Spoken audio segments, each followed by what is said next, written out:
जिसमें 8 छंद अरहंत आदि पंच परमेष्टि उनकी निर्वाण स्थली आदि को लेकर के मंगल स्वरूप कहा गया है। इसमें 10 छंद आप लोगों को पढ़ने के लिए मिलते हैं, जिसमें 2 छंद जो हुए, पहले नंबर का छंद अच्छेपक गाथा के रूप में हो सकता है।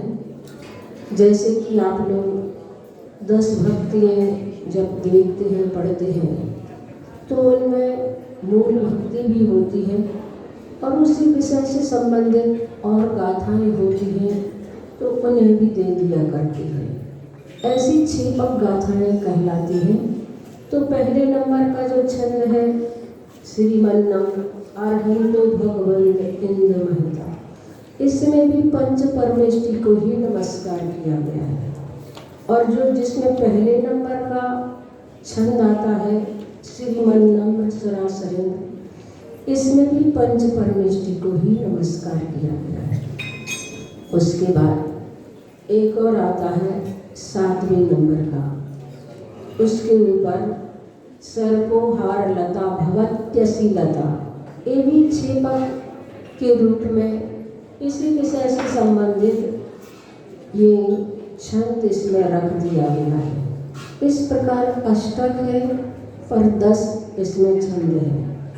आज हम 8वें नंबर का छंद पढ़ेंगे, जिसमें इसका उपसंहार के रूप में भावना रखी गई है और उन्हें मंगल स्वरूप माना गया है। पहले हम इसका उच्चारण करेंगे, फिर इसके अर्थ को समझेंगे। इत्थम श्री जिन मंगलाष्टक मिदम सौभाग्य संपत्प्रदम कल्याणेषु महोत्सवेषु सुधियस् तीर्थंकरा णमुषः ये शृण्वन्ति पठन्ति तैश्च सुजनैर् धर्मार्थ कामान्विता लक्ष्मीराश्रयते व्यपायरहिता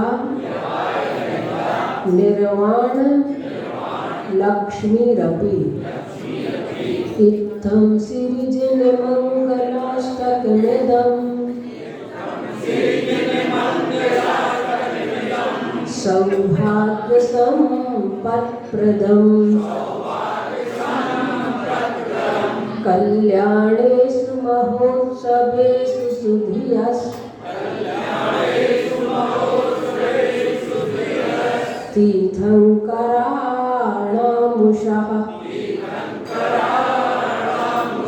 ये शृण्वन्ति पठन्ति तैश्च सुजनैर्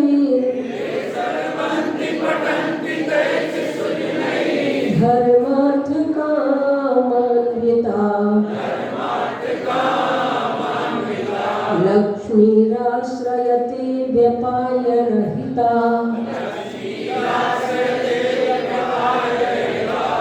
निर्वाण लक्ष्मीरपि। आप सभी लोग एक साथ उच्चारण करें।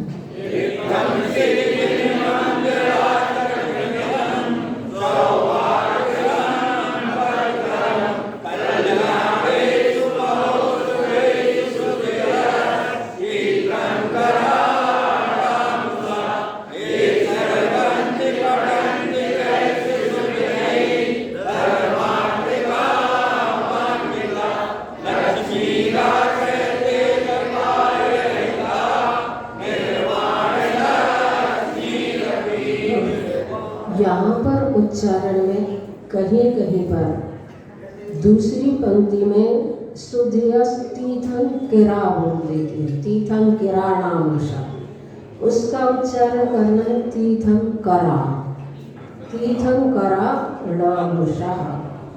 इस प्रकार से इसका उच्चारण। और ये श्रवणंति पठंति तैश्च सुजनैर धर्मार्थ कामान्विता। यहाँ पर इत्थम यानी कि इस प्रकार से जो हमने मंगल स्वरूप है उन्हें स्मरण करा, उन्हें उनकी स्तुति हमने की और सौभाग्य संपत्ति प्रदम, सौभाग्य रूपी संपत्ति के प्रदाता। हाँ, जिनेंद्र भगवान के दर्शन करने से हमारा दुर्भाग्य सौभाग्य में परिवर्तित होता है। इसलिए परमात्मा के प्रति हमारा संपूर्ण रूप से समर्पण होना चाहिए। कहा जा रहा है इस प्रकार से सौभाग्य संपत्ति प्रदम, प्रकृष्ट रूप से देने वाले किसको? सौभाग्य रूपी संपत्ति के प्रदाता। इदम श्री जिन मंगलाष्टकम, इस श्री जिन मंगलाष्टक को सुधिया, सुधीजन, सुधीजन यानी विद्वान जन, सम्यक रूप से जिन्होंने अपनी बुद्धि को धारण कर लिया है, समीचीन ज्ञान जिनके अंदर है, ऐसी बुद्धि वाले। छह ढाला में भी पंडित दौलत राम जी ने लिखा है, सुधी सुधार पढ़ो सदा। जो सुधी है, उत्तम बुद्धि को रखने वाले हैं, अगर छद्मस्त अवस्था में हमसे किसी प्रकार की भूल हो गई हो, चूक हो गई हो, तो आप उसे सुधार करके पढ़ें। इसी प्रकार यहाँ पर मंगलाष्टक में भी कहा गया है सुधिया, उत्तम बुद्धि के धारक विद्वान जन। तीर्थम कराणाम, तीर्थंकरों के कल्याणेषु महोत्सवेषु, कल्याण महोत्सवों में गर्भ कल्याणक से लेकर के मोक्ष कल्याणक तक पांचों कल्याणक हमारे लिए मंगल स्वरूप है। अगर कोई शुभ योग नहीं मिलता है, किसी कार्य की आपको शुरुआत करना है, तो पंच कल्याणक का कोई भी दिन अगर हमें मिलता है तो वह दिन भी हमारे लिए शुभ होता है, मंगल होता है।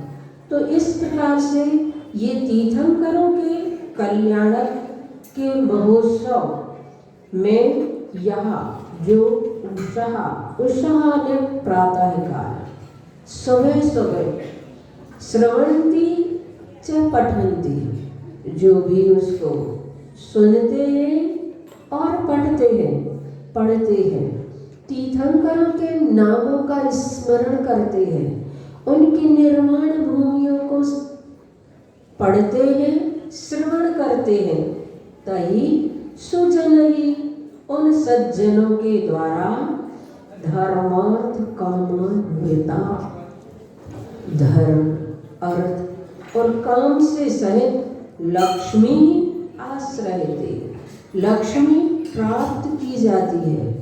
और वह लक्ष्मी मोक्ष लक्ष्मी भी हुआ करती है। तो वह लक्ष्मी वैभव आदि से संपन्न रूप भी हुआ करती है। ऐसी लक्ष्मी को प्राप्त करते हैं जो धर्म रूपी लक्ष्मी, अर्थ और काम से सहित जो लक्ष्मी है उसका आश्रय यानी उसे भी प्राप्त कर लेते हैं। और व्यापाय रहिता, विनाश रहित अर्थात अविनश्वर, निर्वाण लक्ष्मी अपि, मोक्ष लक्ष्मी को भी कैसे? जो लक्ष्मी विनाश से रहित है, अविनश्वर है, एक बार प्राप्त हो जाती है तो फिर कभी जाती नहीं है। और ये लक्ष्मी, तो आपने इस लक्ष्मी का चित्र देखा होगा। लक्ष्मी का जो चित्र मिलता है खड़े में मिलता है। लक्ष्मी का खड़ा होना इस बात का प्रतीक है कि वो कहती है कि मुझ पर भरोसा मत कर लेना, पलक झपकते ही मैं पड़ोसी के यहाँ पहुँच जाऊंगी। हाँ, वह लक्ष्मी भरोसेमंद नहीं है, इसलिए करना है तो भगवान पर भरोसा करना। पर इस दुनिया में अपवाद है कि लक्ष्मी भरोसेमंद भले ही नहीं है पर लोग उसकी पूजा करते हैं। और ऐसी लक्ष्मी, जो लक्ष्मी एक बार प्राप्त हो जाती तो कभी नहीं जाती है, फिर कभी नहीं विनाश को प्राप्त होती है, ऐसी निर्वाण लक्ष्मी अपि मोक्ष लक्ष्मी भी आश्रय प्राप्त करती है। कौन? जो भगवान की पूजा करते हैं, जो भगवान का गुणगान करते हैं, जो भगवान का स्मरण करते हैं। पूजा शब्द का मतलब होता है पवित्र करना। अनंत भवों की कथा इस बात की है कि हमारी आत्मा बहुत विभत्स और गंदी है, उससे पवित्र हम पूजा के माध्यम से ही कर सकते हैं। इसलिए पूजा का फल निर्मलता माना जाता है, पूजा का फल शुचिता माना जाता है। दूसरा, पूजा का अर्थ मांजना भी आया है। किसको मांजना? अपने मन को मांजना, अपने मन को परिष्कृत करना। जो बहुत सारा मैल लगा हुआ है उस मैल को परिष्कृत करना, परिशोधन करना, उस मैल को दूर करना, मांजना। जिस प्रकार के बर्तन आदि साफ किए जाते हैं उसी प्रकार से आत्मा को भी साफ करना। पूजन करने का मतलब है मन के ऊपर बुहारी लगाना, मन को पवित्र करना। ये पूजन का अर्थ होता है। तीसरे पूजन का अर्थ मैंने पढ़ा फटकना। जिस प्रकार से दाल वगैरह फटकी जाती है तो असार जो वस्तु होती है उसे अलग कर देते हैं और सार रूप जो वस्तु होती है उसे ग्रहण करते हैं। पर ये तभी हो पाता है जब हमारे अंदर विवेक हो। अगर हमारे पास विवेक नहीं है और बचकानी नादानी जैसा हमने कार्य कर लिया कि जो सार रूप वस्तु थी उसे फटक दिया, जो असार वस्तु थी उसे ग्रहण कर लिया, तो फिर हमारे इस प्रकार से पूजा करने का कोई मायने नहीं होगा। इसलिए पूजा करने का मतलब है जो सार है उस पूजन करके हम सार को ग्रहण करें, आनंद को ग्रहण करें, अपनी आत्मा को पवित्र करने का भाव ग्रहण करें। और चौथे नंबर पर पूजा का अर्थ मैंने पढ़ा विवेक।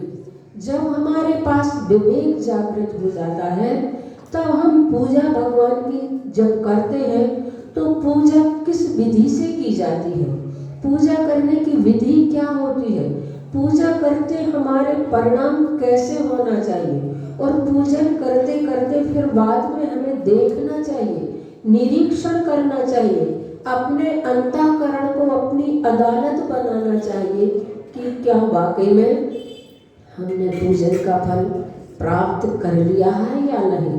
पूजन का मतलब यही होता है हम अपने अहंकार को विसर्जन करें। और पूजन का मतलब होता है उपासना करें, पर उपासना लक्ष्य नहीं होता है, लक्ष्य होता है उपास्य को प्राप्त करना। पूजन सिर्फ साधन है, साध्य नहीं। साध्य को प्राप्त करने के लिए पूजन एक माध्यम बनती है, एक साधन बनती है। हमें अपने साध्य को प्राप्त करना है, यानी कि हमें अपने उस भगवत स्वरूप को प्राप्त करना है जिस स्वरूप को भगवान ने प्राप्त कर लिया है। इसलिए भगवान के सामने हम पूर्ण समर्पण होकर के खड़े हों। भगवान के सामने हम इस भाव से भर करके न खड़े हों कि भगवान जैसे आप भगवान हैं वैसे ही हम भी भगवान हैं, आप सिर्फ भगवान बन गए हैं और हम अभी बन नहीं पाए हैं, लेकिन हम भी भगवान हैं। इस प्रकार का अगर हम भाव बनाएंगे कि हम भक्त नहीं भगवान बनेंगे तो फिर उसका मतलब क्या होगा? उसका मतलब तो होगा कि भगवान हमें उपासना की जरूरत नहीं है, हमें आराधना की जरूरत नहीं है, हमें समर्पण की जरूरत नहीं है, क्योंकि हम भी तो भगवान हैं। ऐसा अहंकार अपने मन में मत पाल लेना। अगर ऐसा अहंकार हमने अपने मन में पाल लिया कि भक्त नहीं भगवान बनेंगे, तो फिर तो ऐसा हो जाएगा कि बेटा नहीं बाप बनेंगे। क्या कभी ऐसा होता है कि बेटा बने बिना बाप कभी बना जा सकता? इसलिए हम पहले भगवान के चरणों में अपने आप को समर्पित करें। मैंने पढ़ा कि पूजा सम्यक्त वर्धिनी क्रिया में कारण होती है। 25 क्रियाएं होती है सम्यक्त वर्धिनी क्रियाएं, उसमें 25 क्रियाओं में एक क्रिया सम्यक्त वर्धिनी क्रिया होती है, जिस क्रिया के माध्यम से हम अपने जीवन में पूजन को करके सिर्फ पुण्य ही नहीं कमाते हैं, अपने पाप कर्म को भी क्षीण करते हैं। पर कब? जब पूजा हम विधि पूर्वक करें, समर्पित भाव से करें, सच्चे मन से पूजन करें, तो ये चीजें हमें अपने आप उपलब्ध हो जाया करती हैं। समर्पण का भाव होना बहुत जरूरी है। जब तक हम अपने से किसी को बड़े के प्रति समर्पित नहीं करेंगे, तब तक हम अपने लक्ष्य को भी नहीं प्राप्त कर पाएंगे। यहाँ तक कि आपने देखा होगा, सामान्य लोग तो बहुत दूर की बात है, तीर्थंकर जैसे जो तीर्थंकर है, साक्षात उन तीर्थंकर के लिए भी जब वो दीक्षा लेते हैं तो दीक्षा लेते समय उन्हें यह बोलना पड़ता है, नमः सिद्धेभ्यः। सिद्ध भगवान को नमस्कार करते हैं। जब सिद्ध भगवान को नमस्कार करते हैं, अपने आप को छोटा बनाते हैं और अपना पूरा समर्पण सिद्ध भगवान के चरणों में करते हैं, तब वे उस सिद्धत्व को प्राप्त कर पाते हैं। आप लोगों ने सुना होगा, छायक सम्यक दर्शन जो मोक्ष में कारण होता है, छायक सम्यक दर्शन जो मोक्ष में कारण होता है, वह छायक सम्यक दर्शन भी केवली शुद्ध केवली के पाद धूलि में होता है। उनके चरणों में समर्पित होकर के ही छायक सम्यक दर्शन प्राप्त होता है। ऐसे छायक सम्यक दर्शन नहीं होता है। तीर्थंकर प्रकृति और छायक सम्यक दर्शन, ये दोनों चीजें केवली शुद्ध केवली के पाद मूल में बैठकर उनकी चरणों की आराधना करने से, उनके निकट अपने आप को समर्पित करने से उन प्रकृतियों के, तीर्थंकर प्रकृति का और छायक सम्यक दर्शन जो मोक्ष में कारण होता है, ऐसी चीजें हमें प्राप्त होती है। तो पूजन का मतलब होता है पूर्ण रूप से अपने आप को समर्पित कर देना अपने देवशास्त्र गुरु के चरणों में। उन्हें हम जब अपना आराध्य मान लेते हैं, तब कभी पूजा का भाव हमारे जीवन में प्रकट होता है, तब हम अपनी पूजा सच्ची पूजा मान पाते हैं। ऐसी पूजा हमारी जिंदगी को धन्यता प्रदान करने वाली होती है। आज तक हमने पूजन तो की है, लेकिन पूजन के साथ साथ हमने कितने मनोयोग से पूजन किया है, कितने भावों से भर करके पूजन किया है। ऐसा अगर हम विचार करते हैं तो हमें लगता है कि बहुत बिरले क्षण ऐसे होते हैं जब कभी हम बहुत भावों से भर करके भगवान की भक्ति करते हैं, पूजन करते हैं। द्रव्य क्षेत्र काल भाव का बहुत प्रभाव होता है। द्रव्य उस प्रकार का मिलना, क्षेत्र उस प्रकार का मिलना, काल जब हमें उस प्रकार का मिल जाता है, तब हमारे भाव उस रूप हुए बिना रहते नहीं है। इसलिए हमें जब पूजन करते हैं तो उस प्रकार की वेशभूषा भी होनी चाहिए। जब आप इस वेशभूषा में आते हैं, तब आपको अपने आप लगता है कि हम पूजन करने आ रहे हैं, हम पूजन का संकल्प करके जा रहे हैं, हमें पूजन करना, इस भाव से आप यहाँ पर खड़े होते हैं पूजन करने के लिए। इसलिए ड्रेस का भी बहुत प्रभाव होता है, वेश का प्रभाव होता है, रंग का प्रभाव होता है। और पूजन के लिए प्रमुख जो कहा गया है, इंद्र को ही कहा गया है। इंद्र ही विशेष रूप से वैभव के साथ पूजन किया करते हैं। इसलिए आप लोगों ने देखा होगा, जब कोई विशेष अनुष्ठान होते हैं, धार्मिक अनुष्ठान होते हैं, पंच कल्याणक विधान आदि करते हैं, तो इंद्र प्रतिष्ठा करते हैं और इंद्र प्रतिष्ठा करके ही फिर उस विशेष आयोजन को हम संपन्न करते हैं। इसीलिए मैंने अभी तेंदुखेड़ा में देखा, जहाँ चातुर्मास हुआ था, वहाँ पर जब भी लोग अभिषेक करते थे तो हार मुकुटमाला से, हार मुकुटमाला उनके पास हुआ करती थी, चांदी का हार पहनेंगे डेली, बिल्कुल जब भी अभिषेक करेंगे तो मुकुट पहन करके ही अभिषेक। पहली बार मैंने देखा वहाँ पर, वैसे और भी एक जगह देखा था, पर वहाँ पर तो सभी लोग जब भी भगवान का अभिषेक और शांति धारा करेंगे, जो भी करेगा तो वहाँ पर रखे ही रहते हैं मुकुट, और मुकुट पहन करके भगवान का अभिषेक करते हैं। ये वैभव है। और जैसे वैभव से, जैसे परिधान से, जैसे भावों से, जैसे द्रव्य से हम पूजन करते हैं, वैसे हमारे परिणाम भी बनते हैं। तो पूजन हम कैसे भावों से करें, पूर्ण रूप से अपने आप को परमात्मा के चरणों में समर्पित करके, भाव मन से, द्रव्य मन तो है, भाव मन के साथ। द्रव्य तो आप एक थाली से दूसरी थाली में सिर्फ द्रव्य का ट्रांसफर कर लेना पूजा नहीं मानी जाती है। पूजा हमारे लिए सिर्फ उस पर जो द्रव्य होती है एक माध्यम बनती है कि उसका अवलंबन लेकर के हम अपने भावों को, अपने मन को स्थिर कर सकें, इसलिए उसका अवलंबन लिया जाता है। विशेष रूप से तो हमारा मन ही निर्मल और पवित्र होना चाहिए। तो इस प्रकार से ये मंगलाष्टक यहाँ पर हुआ।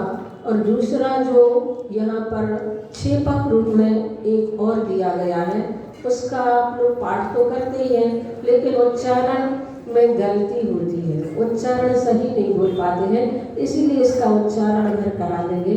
सर्पोहार लता भवत्यसि लता सत्पुष्प दामायते संपद्येत रसायनम विषमपि प्रीतिम विधत्ते रिपुः देवायान्ति वशं प्रसन्न मनसाः किं वा बहु ब्रूमहे धर्मादेव नभोपि वर्षति नगैः कुर्वन्तु ते मंगलम्।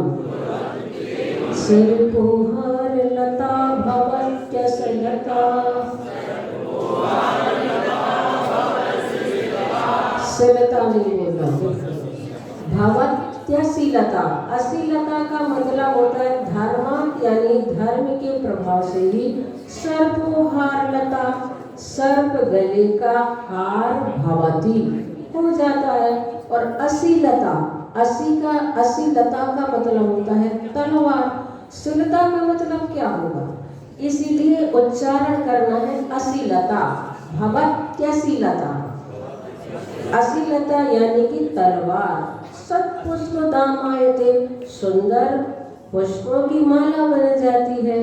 तो इस प्रकार से इसका उच्चारण भवत्यसीलता कहीं पर भी नहीं करते, जहाँ पर भी हमने देखा ऐसे पढ़ेंगे भवत्यसीलता, तो बहुत विकल्प होता है, ऐसा लगता है कब पढ़ा गए हम लोगों को। तो तुम लोग जब भी इसको पढ़ते हैं एक बार तो याद इस प्रकार से कर ही लिया करो कि इसको सुधारना है। तो सर्पोहार लता भवत्यसीलता सत्पुष्प दामायते संपद्येत रसायनम विषमपि। हाँ, मपी अगर ऐसा बोलेंगे तो क्या गलती होगी, बड़ी हो जाती है। फिर कैसा बोलना है, प्रीतिम जो दिया है उसमें डबल व्यंजन है, पा, रा और आ। तो सबसे पहले आगे पा का उच्चारण करेंगे, विषमपिप ऐसा उच्चारण करेंगे, विषमपिप प्रीतिम विधत्ते रिपो। अगर आप ऐसा उच्चारण नहीं करेंगे तो अपने आप वो दीर्घ ही हो जाता है, इसलिए डबल व्यंजन जो होते हैं उसका आधा अक्षर का हमें पहले बोलना होता है।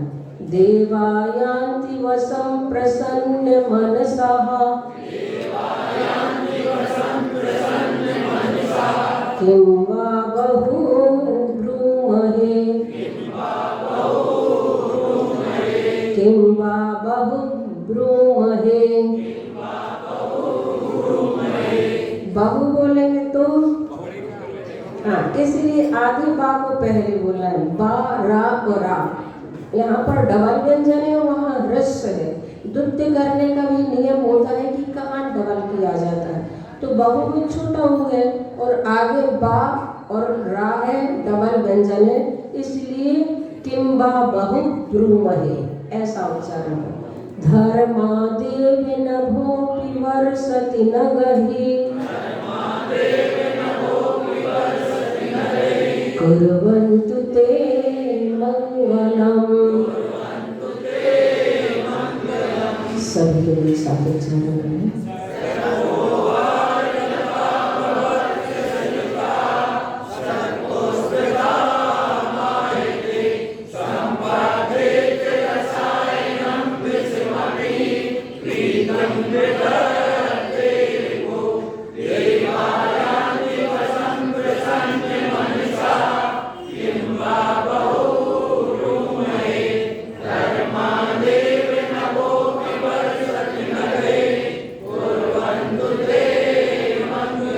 पांच गलती है इसमें।